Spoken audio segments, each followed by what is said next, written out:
Shalom, kembali lagi dalam channel saya pada hari ini. Untuk kamu yang telah mengikuti perjalanan ataupun journey pembedahan saya selama ini adalah part yang keempat dan saya mau menceritakan pengalaman saya semasa sedang dalam recovery ataupun dalam pemulihan penyembuhan selepas pembedahan. Selepas saya dibedah, saya balik ke rumah dan saya diberikan cuti oleh dokter saya selama 3 bulan.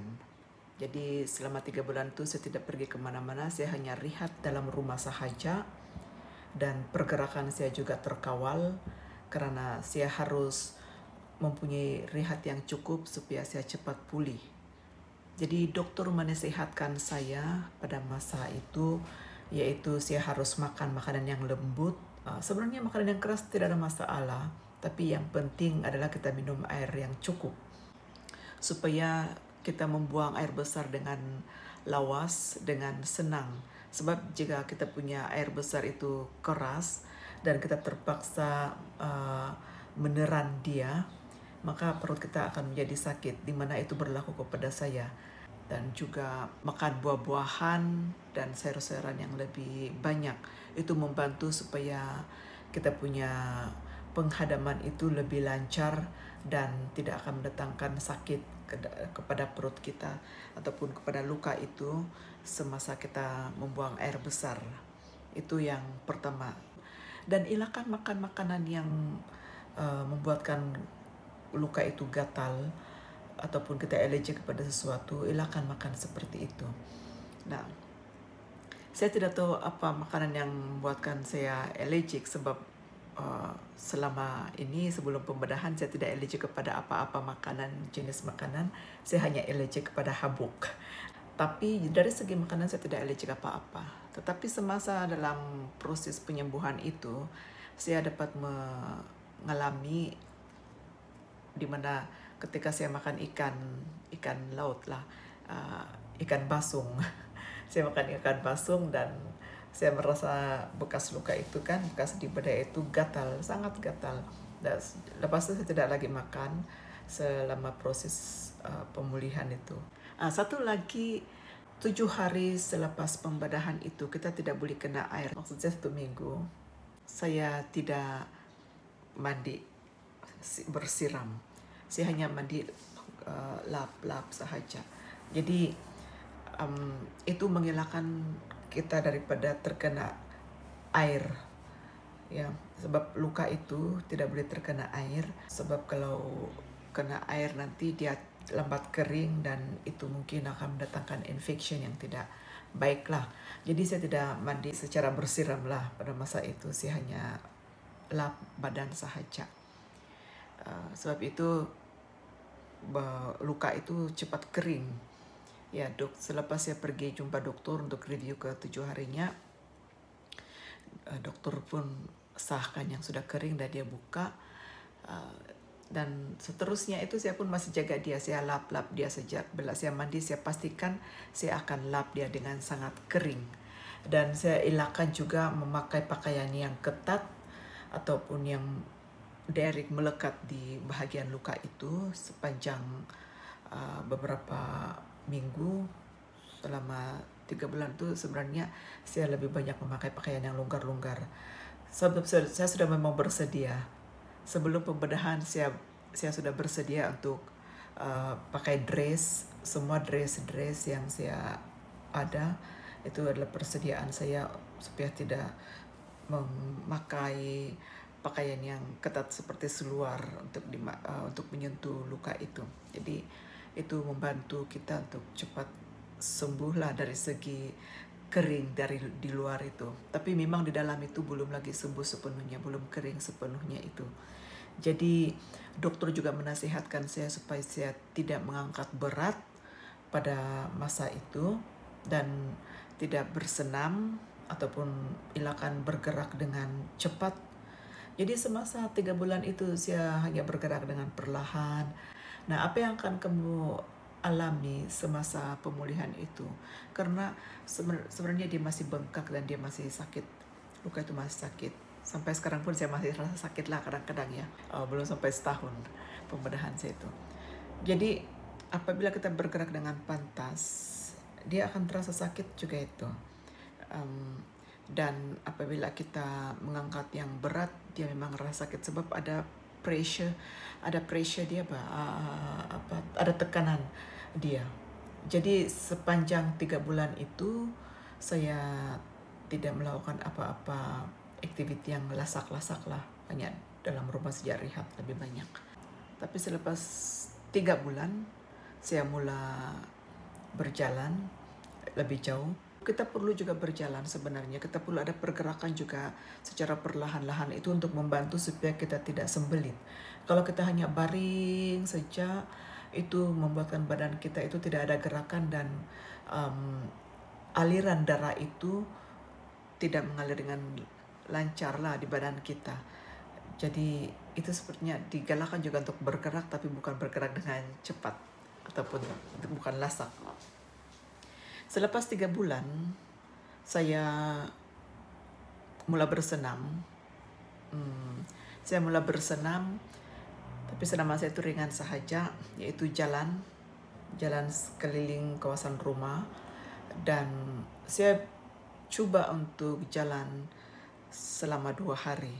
Kemudian hari keduanya itu saya dapati ada darah keluar, bukan di luka itu tapi di bahagian perempuan lah. Jadi saya terus WhatsApp saya punya dokter dan tanya dia kenapa itu boleh berlaku.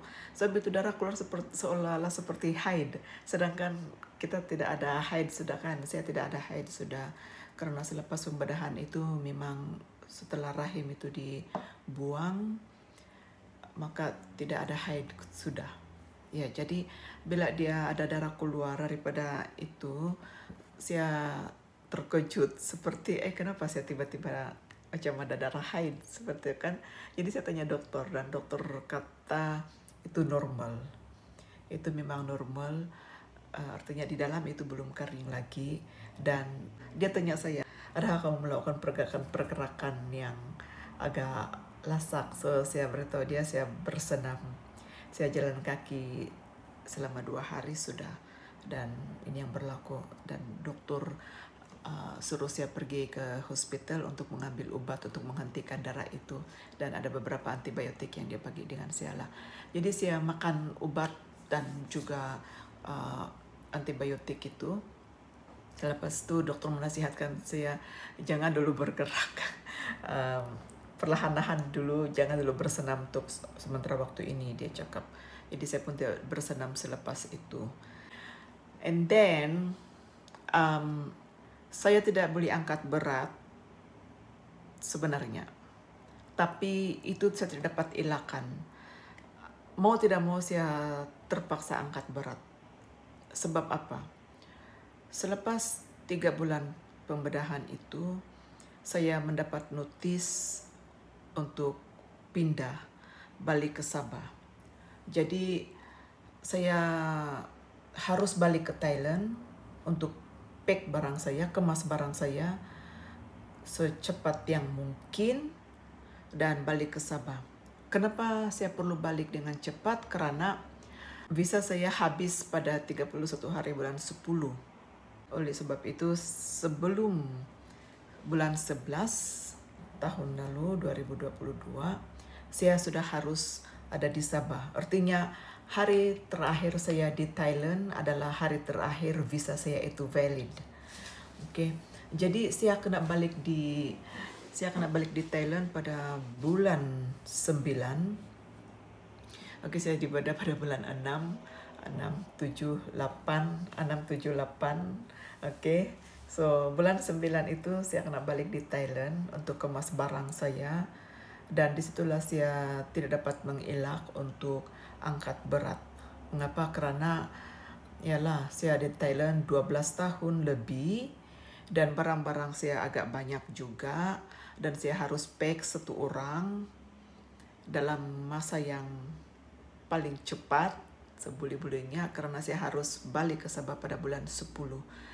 Tanggal 31 hari bulan itu. Jadi saya ada masa 1 bulan untuk kemas barang, karena 1 bulan itu lagi saya harus settle semua kerja-kerja saya di Thailand.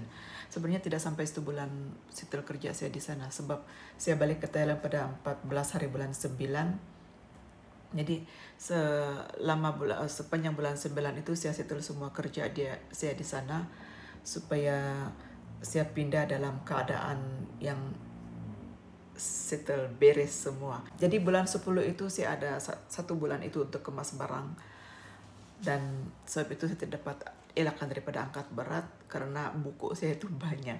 Saya ada 7 buah kotak buku-buku yang saya harus pack. Jadi saya pack semua buku itu, dan saya juga perlu untuk mengangkat ke sana kemari. So ya, walaupun saya dilarang untuk angkat berat, saya tidak dapat mengelak daripada angkat berat. Jadi selepas itu saya pindah ke Sabah. Another isu lagi, saya tidak boleh elakkan daripada angkat berat karena luggage saya besar, dan memang saya ada kawan dari Thailand untuk bercuti ke Malaysia. Saya purposely bawa mereka supaya mereka boleh tolong saya untuk angkat-angkat luggage saya. Tapi ya, in the end saya pun mesti juga angkat sendiri.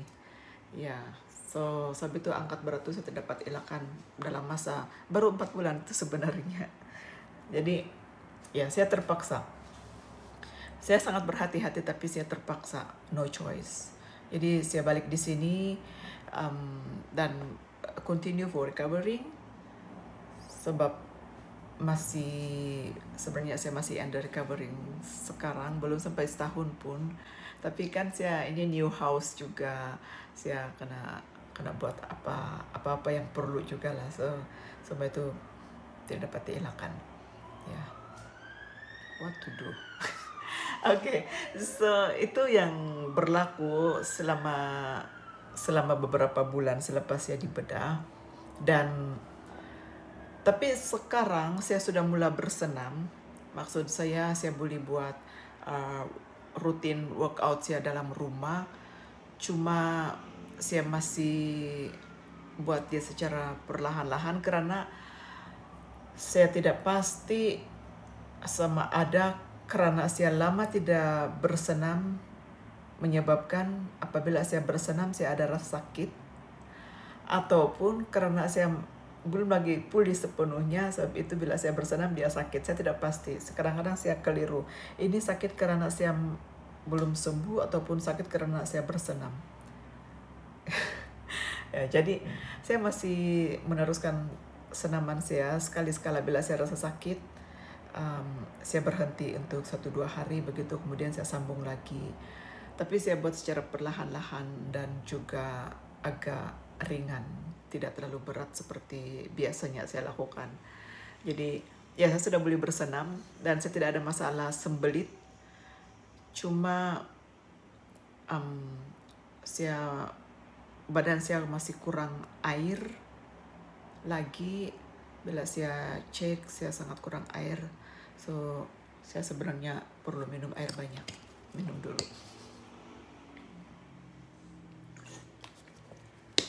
Ya, saya perlu minum air banyak sebenarnya. Kan waktu di badai itu banyak air keluar, jadi sebetulnya dalam masa pemulihan seperti ini perlu minum air banyak. Nah, baru-baru itu ada proyek untuk menderma darah di sini dan saya pergi. Tapi setelah dicek darah saya semua cukup sudah. Cuma saya tidak boleh menderma darah karena belum limpas 6 bulan daripada pembedahan itu. Maksudnya darah yang ada dalam badan saya pada masa ini cukup untuk saya sahaja. Saya belum boleh memberikan kepada orang lain. Jadi ya, saya tidak dapat menderma darah. Tapi yang saya bersyukur adalah sekurang-kurangnya saya tahu bahwa darah dalam badan saya sekarang adalah cukup. Dan cuma saya kurang air. Jadi saya perlu minum air lebih banyak lagi. Jadi itu update bahagian pemakanan saya. Dan untuk masa ini semuanya saya rasa dalam keadaan yang baik. Ada masa sakit sedikit. Ada masa-masa dia sakit, mungkin kalau saya bergerak terlalu aktif. Sebab sekarang saya berada di gereja yang agak besar juga, jadi program pun mula banyak. sebab sudah endemik kan, jadi semua berjalan dengan biasa. Jadi saya pun pergerakan saya pun ya seperti biasa. So saya masih ada rasa sakit kadang-kadang, dan tapi saya berdoalah kepada Tuhan supaya tidak terlalu teruk. Saya tidak juga mau terlalu cengeng ataupun tidak juga mau lapor sana sini keadaan saya, sebab kadang-kadang benda-benda yang seperti itu biarlah kita rasa sendiri. Ya, jadi itu yang berlaku kepada saya selepas pembedahan, beberapa bulan selepas pembedahan recovery. Dan ada apa lagi yang kau mau tanya? Sebenarnya ada beberapa pertanyaan orang kepada saya, sama ada dalam komen di YouTube saya, channel saya, ataupun personal WhatsApp ataupun Messenger. Ada beberapa komen, tapi saya akan jawab komen-komen kamu itu, sebab ada beberapa komen yang memang sebenarnya sama, serupa, dan saya boleh jawab satu kali. Tapi ada beberapa komen yang memang agak personal juga. Lelaki pun ada yang tanya saya soalan personal. Mereka tahu beberapa perkara tentang orang yang kena bedah buang rahim kan. Jadi mereka ada persoalan-persoalan tertentu lah. Saya jawab mereka secara personal, tapi ada juga yang saya tidak jawab. Saya tidak tahu sama ada saya perlu jawab atau tidak. Tapi mungkin saya akan jawab dalam video seterusnya, update tentang pembedahan ini. Jadi untuk kali ini itu saja update saya selepas pembedahan, apa yang berlaku kepada saya dan apa yang saya perlu lakukan selepas ini. So untuk selepas ini saya akan teruskan rutin hidup saya. Tidak ada yang berbeza. Ya, tidak ada yang berbeza. Ada yang berbeza. ada yang berbeza, tapi saya akan update apa yang berbeza itu dalam video-video yang akan datang. Ya, saya akan kongsikan hal-hal yang mungkin lebih personal. Ya, saya tidak mau sembunyikan pengalaman saya lah, supaya untuk kamu yang akan dibedah dan kamu mau tahu apa yang berlaku selepas pembedahan, saya boleh kongsikan pengalaman saya. Tapi pengalaman saya tidak semestinya menjadi pengalaman orang lain, tapi sekurang-kurang kamu mungkin ada idea apa yang harus dilakukan selepas pembedahan ataupun sebelum pembedahan. Jadi saya tidak mau video ini terlalu panjang. So itu saja untuk kali ini. Saya harap kita akan jumpa lagi dalam video yang akan datang. Saya akan keep update dengan kamu apa yang berlaku, apa pengalaman saya nanti. Sebab ada banyak yang saya mau update sebenarnya, termasuk semua emosi, perubahan tubuh badan kita selepas pembedahan, dan ada banyak lagi. Saya akan update di video-video yang akan datang. Jadi untuk kali ini itu saja. Terima kasih karena kamu bersama-sama dalam journey saya dan kamu sangat menyokong saya. Komen kamu adalah sangat mendorong saya juga, dan saya rela dan sedia untuk membantu apa yang saya boleh bantu menurut pengalaman saya. Saya sudah untuk berkongsi pengalaman saya supaya menjadi inspirasi kepada kawan-kawan perempuan di luar sana. Sebab ada orang yang WhatsApp saya, ada orang yang message saya juga di Messenger. Mereka juga mempunyai fibroid dan mereka takut untuk dibedah. Jadi mereka bertanya dengan saya dan saya beri mereka dorongan, nasihat tentang bagaimana mengharungi pembedahan itu. Jadi ya, kamu boleh bertanya dengan saya dalam komen dan saya akan jawab kamu dalam video-video yang akan datang. So, terima kasih karena bersama-sama dengan saya sepanjang journey ini. Kamu adalah kawan saya, keluarga saya, dan juga rekan seperjuangan sama-sama. Terima kasih, Tuhan memberkati.